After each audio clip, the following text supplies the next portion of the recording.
It is the Resistance Report for February 21st, 2017. Good evening. We're well into the fifth week of Donald Trump's presidency.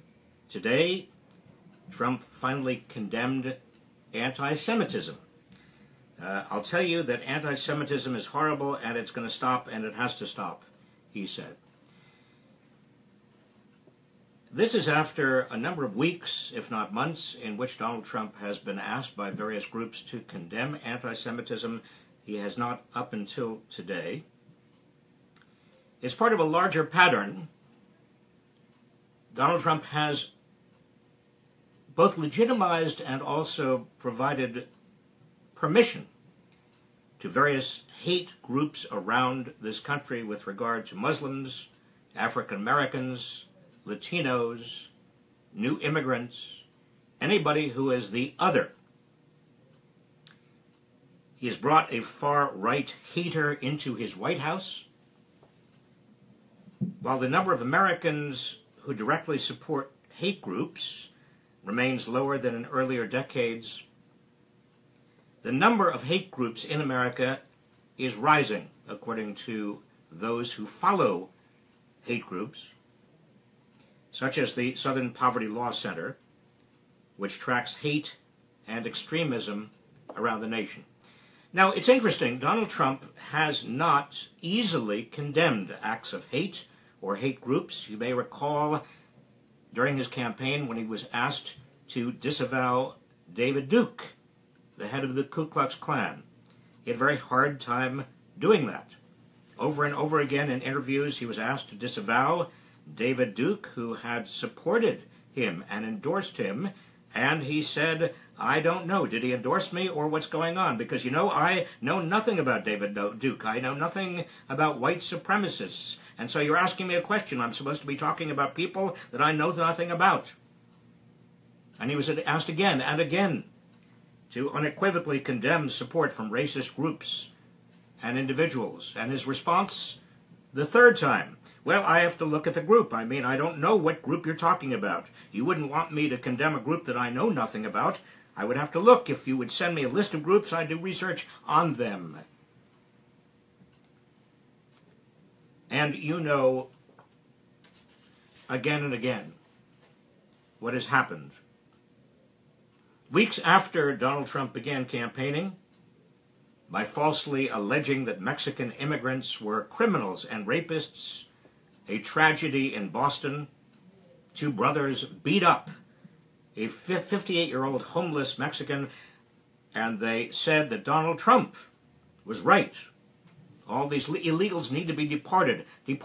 What did Donald Trump say at that time? Did he condemn that kind of brutality, that kind of xenophobia, that violence? No. He said, people who are following me are very passionate. They love this country, and they want this country to be great again, unquote. After a handful of white supporters at one of his rallies punched and attempted to choke a Black Lives Matter protester, what did Trump do? Did he condemn it? No. He said maybe he should have been roughed up, unquote.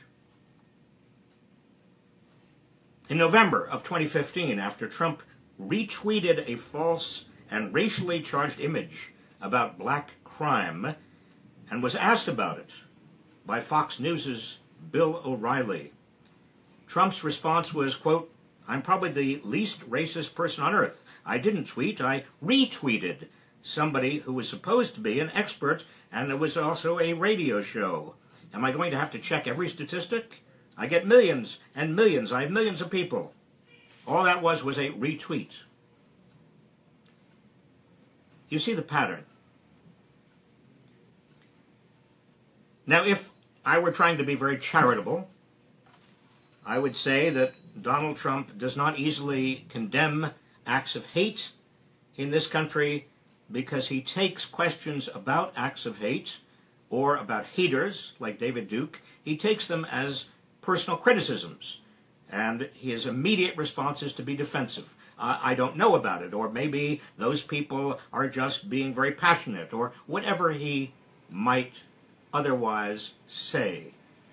condemnation is the last thing that comes into his mind, because in his narcissistic world, condemnation of haters is indirectly a condemnation of himself.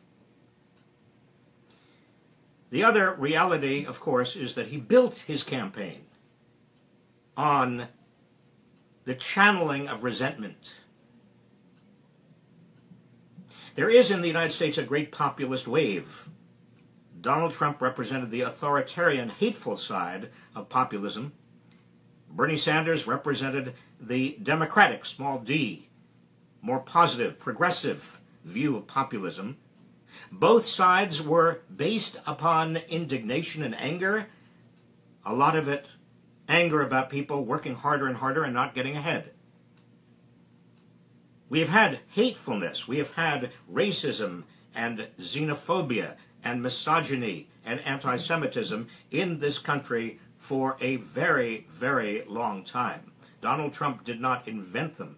What he did was to marry economic anger, insecurity, and frustration with this sort of hatefulness. Donald Trump took the great wave of populist resentment and channeled it against them, those, the others. And he still continues to do that. I'm glad he finally condemned anti-Semitism after he could not any longer deny that the acts of threats and anti-Semitic vocal threats, potential violence, was mounting. Now, all of this would be bad enough were it not for specific policies that are also emanating from the Trump administration that act upon that hatefulness. Today, the Department of Homeland Security empowered immigration authorities to go after anybody who an agent suspects is in the United States illegally and who an agent believes has committed a chargeable offense. Now, please listen to those words. An agent suspects is in the U.S. illegally, and an agent believes has committed a chargeable offense. We have in this country a Constitution, and the Constitution has a 14th Amendment, and that 14th Amendment bars the government from depriving any person of life, liberty, or property without due process of law. What the immigration and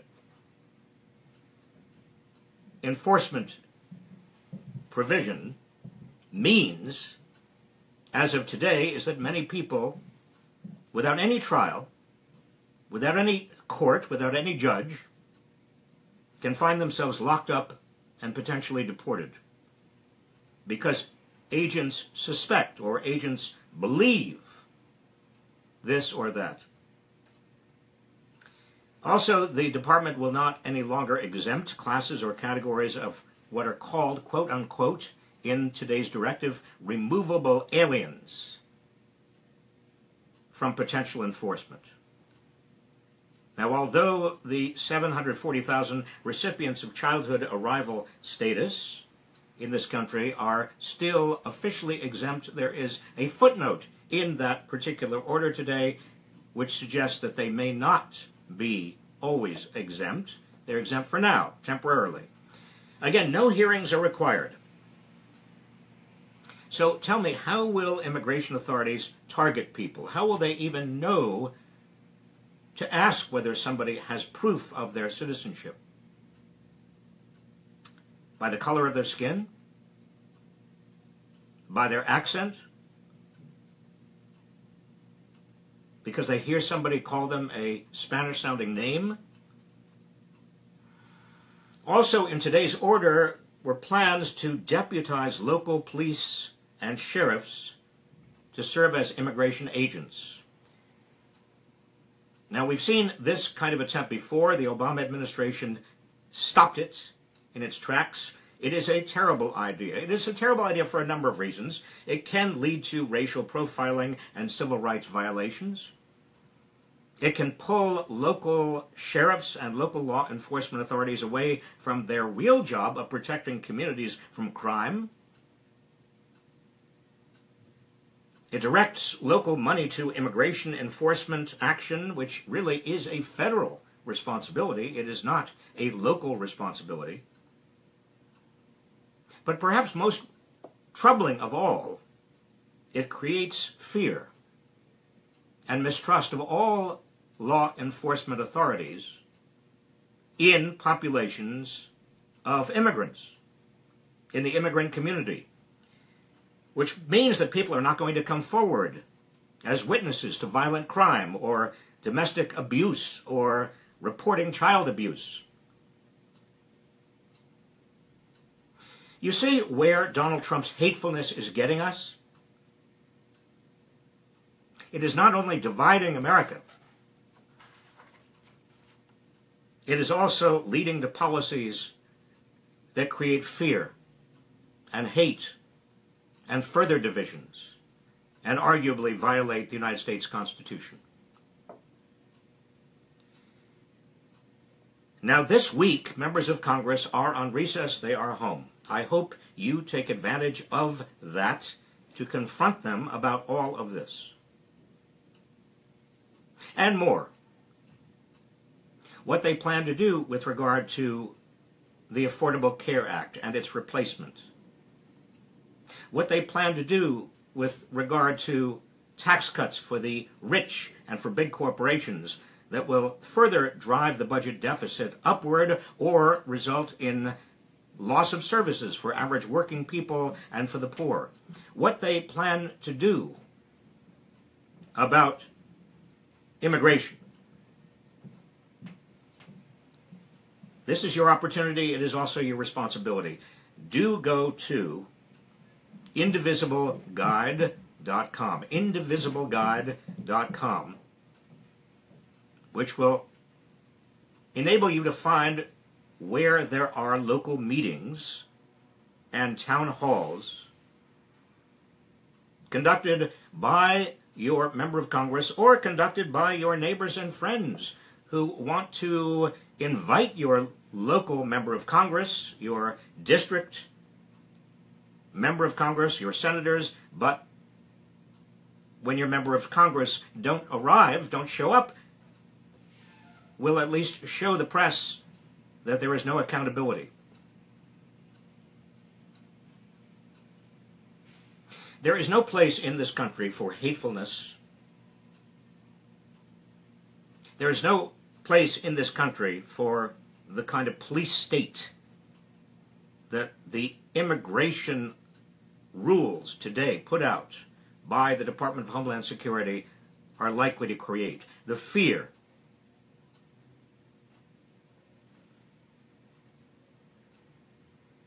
and the fear that is stoked also by hate.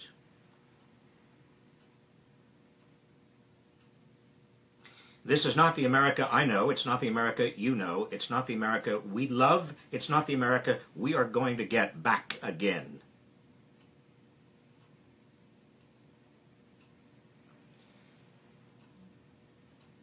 That's the end of tonight's Resistance Report. I'll see you tomorrow.